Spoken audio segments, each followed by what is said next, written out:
There's this question now of, what is art, right? The face of art is changing. We've got video games that are now artistic.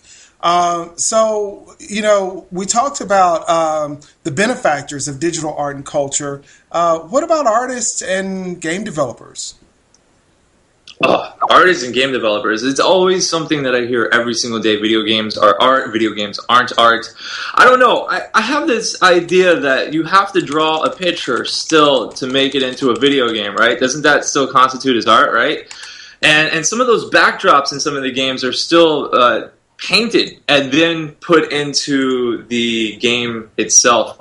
There's so many titles out there that just ooze art. Shadow of Colossus, Ico, those are two major ones that people always say, oh, art, video games, art, video games. And design, I would even say architecture, because you got all these cities that, Totally. Yeah. Yeah, the architecture. These environments, these environmental designers, just the whole idea that it's not art, it is art. It's something that, to me, it's always been art, because it starts at a pen first and then it transcends into a universe in some cases with Mass Effect.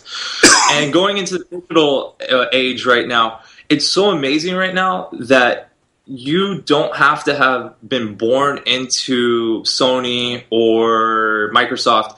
If you have enough passion and you have enough skill, that self-taught skill, you don't actually have to go to school, you can create a game.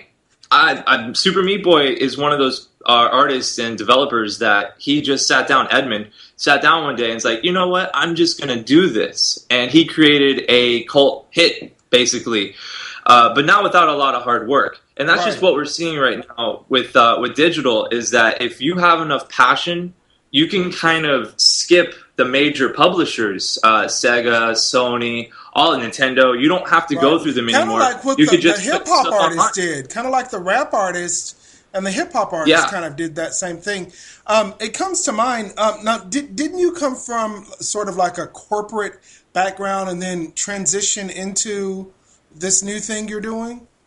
Yeah, I worked for Fox and I worked for CBS. I used to do the local news, and corporate. Yeah, it was corporate, but I wasn't corporate. I would still walk around with like long bleach blonde hair and like crazy shirts and stuff. I didn't really fit in. I didn't really fit in until I got into the internet. Like I totally fit in here. I mean, everybody would be walking around like there would be like a big news story, and then I would see all these people like asking me questions, like if I really cared about the dog crossing the street or the dog that got stuck in a gutter. I'm telling you, the news, it doesn't make any sense. We didn't even cover real news. Yeah, but it was a weird transition, because I've never really actually felt that I belonged in TV. It was weird because I always felt like I belonged in the internet. Ever since I was like 16, all I ever did was lurk on the internet and watch a bunch of weird videos. So 2 years ago, when I finally just said, screw it, I'm going to take all of my energy and go online. I'm just going to do everything I freaking can to get into the internet. I did it, and it just feels natural. See, the weird thing was the transition into TV didn't feel right. The transition into online media felt just fine. Wow.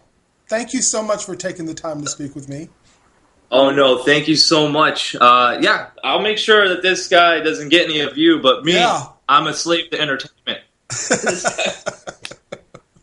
We'll see you next time.